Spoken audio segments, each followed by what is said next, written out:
Na sala de aula é que se muda uma nação. Na sala de aula não há idade nem cor. Por isso aceite e respeite o meu professor. Boa tarde. Na última terça-feira, dia 4 de junho, professoras e professores da Rede Estadual de Ensino ocuparam a sede da Secretaria de Estado da Educação. Esse não é um simples movimento de rebeldia.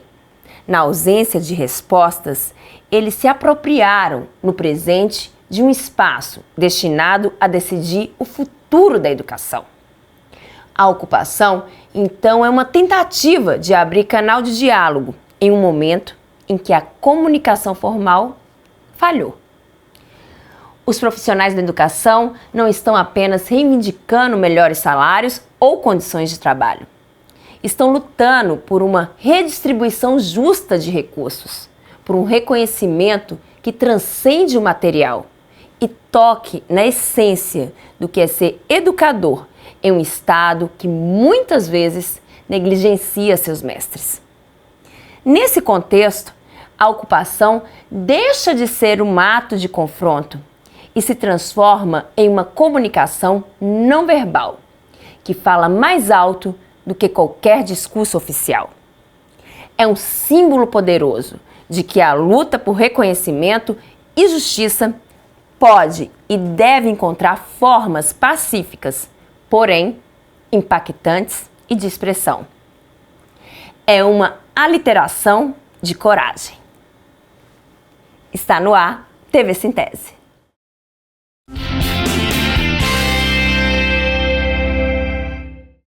Agora que você já está por dentro do que aconteceu na SEDUC no último dia 4, é hora de ver e ouvir os detalhes.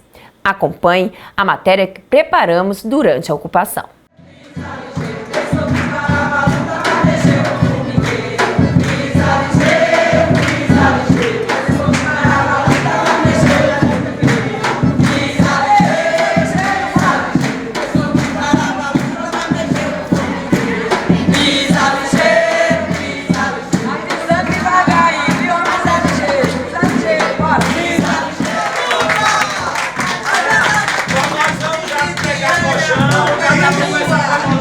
A gente ocupe a Secretaria da Educação e não saia daqui. Se for necessário, a gente durma.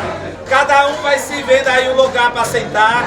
Vai ficar aqui aguardando a audiência do secretário, com a assessoria, para a resposta da nossa pauta. Comunica ao secretário que nós estamos aqui aguardando essa audiência na resposta da nossa pauta. O governador informou a gente de copiar na última segunda-feira o secretário que ia dar a resposta à pauta. Até agora a gente não teve resposta, nada de um tipo de audiência marcada. A gente está aqui para colocar audiência. É preocupar!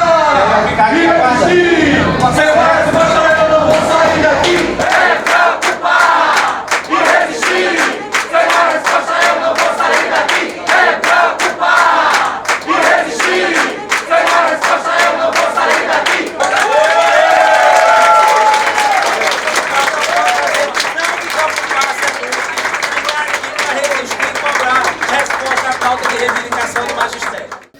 Professor Hudson, você passou a noite aqui na vigília. Por que você topou essa experiência? Porque eu acredito que nós precisamos lutar, né? Os nossos direitos, eles não vão chegar a gente sem luta, sem determinação, sem demonstrar, né, o que nós precisamos fazer. Então, eu acredito que essa luta, essa resistência, quando nós não somos ouvidos, que nós precisamos encampar e precisamos partir para cima, partir para frente, para que a gente possa resistir e garantir. Porque nesse país em que nós moramos, os nossos direitos eles são conquistados a partir da luta, então por isso que eu vim para essa ocupação. Então só a luta muda a vida? Só a luta. Não é mote ideológico, não, é porque a gente vê isso na nossa realidade. Nós temos direitos, nós temos leis que cada dia mais são atacados entram governos, saem governantes, muda partido político, mas sempre o trabalhador está sendo atacado. Eu sou professor, eu queria estar em casa, dormindo ontem, eu queria estar na minha cama, eu queria estar no meu conforto, eu queria estar junto com a minha família, eu queria estar na minha sala de aula agora, ministrando, são 8 horas, né, iria ministrar uma aula de projeto de vida, eu queria estar na sala de aula agora, mas eu entendo que não é porque eu não estou no espaço físico da escola que eu não estou construindo pedagogicamente. Estou construindo pedagogicamente aqui, com as minhas companheiras, com o meu sindicato, com a sociedade, porque que exemplo de professor serei eu na sala de aula a falar de vida, de sociedade, de construção, de igualdade para o meu aluno, se quando os meus direitos eles são atacados, eles não são cumpridos, eu não me manifesto, eu não luto, eu não estou aqui tentando garantir, junto com uma organização, aquilo que me é cabido. Então, para além de um mote ideológico, é exatamente isso que eu penso, faz parte da minha vida e faz parte de mim como cidadão. Às vezes, tudo que a vida exige da gente é coragem. Bem, vamos continuar o nosso programa. Agora você vai ver a segunda parte da entrevista que fizemos com Renato Freitas e Guida Calisto. Aprecie sem moderação.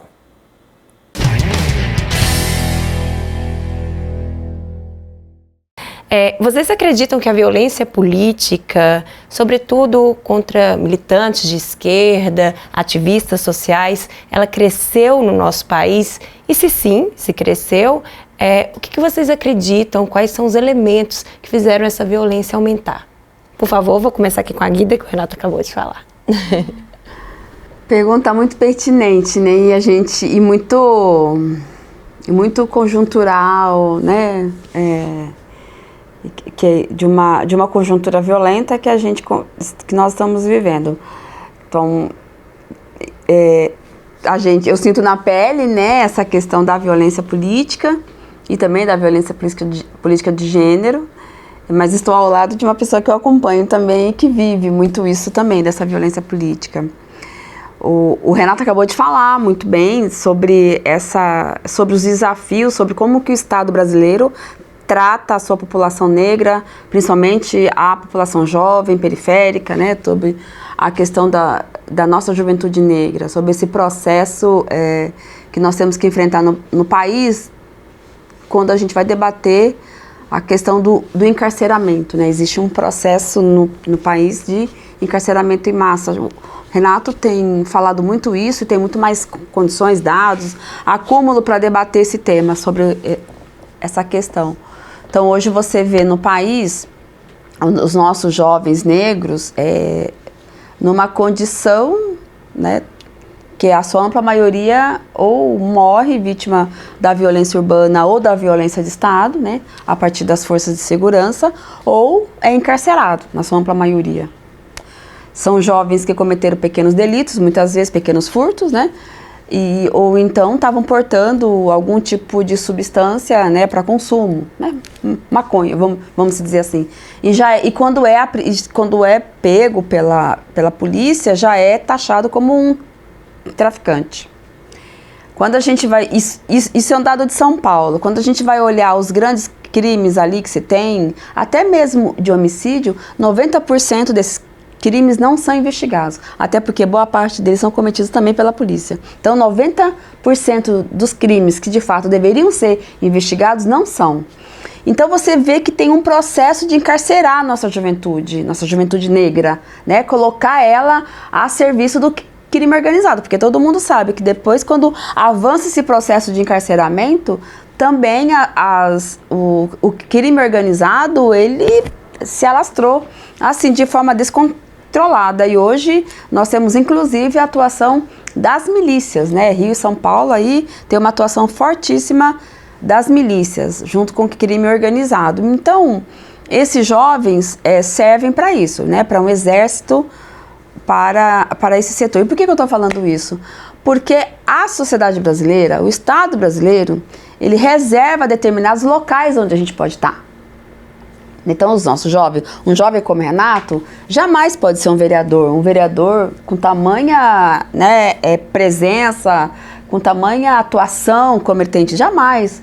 Um jovem como Renato, para boa parte da população brasileira que é orientada, né, por um pensamento racista, Renato não pode estar, até porque as marcas que o Renato carrega são marcas que incomodam, né? O cabelo do Renato incomoda, né? As marcas, a cor da pele do Renato incomoda, a forma como o Renato se expressa, a cultura que o Renato incomoda, assim como no meu caso também, né? Eu sou uma mulher pobre, venho da classe trabalhadora, né? Minha mãe era costureira, meu pai carpinteiro, nasci, né, numa área de mangue, de favela em São Vicente, morei muitos anos em muitas ocupações, favelas, né? Sou servidora pública, monitora de educação infantil, atualmente também sou advogada, e aí eu vou numa cidade como a minha, sou eleita numa chapa de 3 vereadores, a mais eleita da cidade. E engraçado que os 3 eleitos são negros, né? Na cidade de Campinas, mas eu sou a mais eleita. E por isso nós constantemente, tanto eu quanto a outra vereadora, somos constantemente ameaçados, constantemente violentados, porque aquele espaço do parlamento, o espaço de poder, historicamente não foi ocupado por pessoas que representam essas marcas aqui. Mulher, pobre, negra, periférica, né? Esse cabelo não é ocupado por pessoas assim. Sempre foram ocupados por homens brancos. O nosso lugar é outro. O meu lugar de mulher negra, para muitos, é como empregada doméstica. O lugar de um jovem é encarcerado. Então, isso incomoda essa galera, incomoda demais. E uma mulher que não aceita qualquer provocação ou agressão calada, isso é pior ainda. Então, por isso que a gente sofre constantemente ameaças e agressões. Eu já respondi 2 vezes para uma comissão processante, tentativa, né, de comissão processante para tentar caçar o meu mandato. Já recebi ameaças de morte. A própria pessoa que me ameaçou chegou a entrar dentro do parlamento justamente para falar para mim o seguinte: olha, se você continuar, né, o barato vai ficar louco para você, é isso. E agora, segunda-feira dessa semana, nós recebemos uma ameaça, 6 vereadores negros da cidade de Campinas, inclusive eu e a outra vereadora que compõe a minha bancada, vereadora jovem negra, Paola Miguel, nós recebemos uma carta de ameaça, assim, extremamente agressiva por um grupo que já vem fazendo isso há um tempo no país, inclusive ameaçou o ex-deputado Jean Willis, que saiu fora do país, inclusive é um grupo que orientou, deu toda as coordenadas daquela ação que teve naquela escola no Rio de Janeiro, em Realengo, que matou 10 meninas na escola e matou 2 meninos, também que teve aquele atentado na casa do estudante na UNB. É esse grupo que escreve uma carta assim extremamente horrível, agressiva, com termos assim, sabe, que não dá nem para narrar. Renata, acredito que seja também o mesmo cenário horrível e lamento imensamente, Guida. Acredito que você também passe por essas ameaças, não é mesmo? Passo, infelizmente. Eu tenho uma avaliação de que essa violência política, na expressão, na manifestação atual, porque ela sempre ocorreu, só que hoje ocorre de uma forma diferente, porque nós estamos vivendo o que se chama de pós-verdade, em que as pessoas falam uma coisa e fazem outra. Ou mesmo aquilo que se fala não é nem feito porque não há compromisso de verdade nem com aquilo que se fala, nem de enunciar uma proposta, uma política, um entendimento virtuoso em relação à sociedade e ao Estado. Os policiais que deveriam cumprir a lei são os primeiros que descumprem a lei ao sabor da vingança, como aconteceu, por exemplo, em Santos, a partir de uma política de extermínio que ocorre, infelizmente, cotidianamente nas periferias do nosso país. Os políticos que deveriam obedecer à lei que eles mesmos fazem na condição de parlamentares são os primeiros a darem ordem para descumprir a lei. Como, por exemplo, bandido bom é bandido morto. Não é o próprio poder legislativo que cria uma lei e nessa lei diz, pena, artigo 157, Código Penal, subtrair para si ou para outro, coisa alheia, móvel, pena, 4 a 10 anos de detenção. Então por que esse mesmo legislador que cria essa lei, que prevê detenção para um crime patrimonial, é tão hipócrita a ponto de logo depois de criar a lei dizer para os policiais, olha, pena de roubo, mate, pelas costas, algemado, de qualquer forma, porque bandido bom é bandido morto. Fala isso de forma pública. Então, essa falência institucional, que é a hipocrisia é uma filosofia da mentira. Uma coisa é você mentir eventualmente, mas a hipocrisia é você estar permanentemente na mentira. E as nossas instituições foram corrompidas pela mentira. Um fato que agrava mais isso, as consequências destrutivas da mentira, é o fato de que nós estamos num momento da tecnologia, do desenvolvimento tecnológico, em que grandes plataformas de comunicação deram a possibilidade de fabricação em ritmo industrial de mentiras. E as pessoas agora podem escolher exatamente em que reino elas querem viver, que bolha elas querem viver, construindo um verdadeiro Brasil paralelo, um Brasil de mentiras, um Brasil que é construído sob medida para aquelas pessoas que necessitam acreditar em algo para não verem as suas expectativas frustradas ou as suas convicções arraigadas, muitas vezes em forma de preconceito, também contrariadas no mundo fático, na realidade.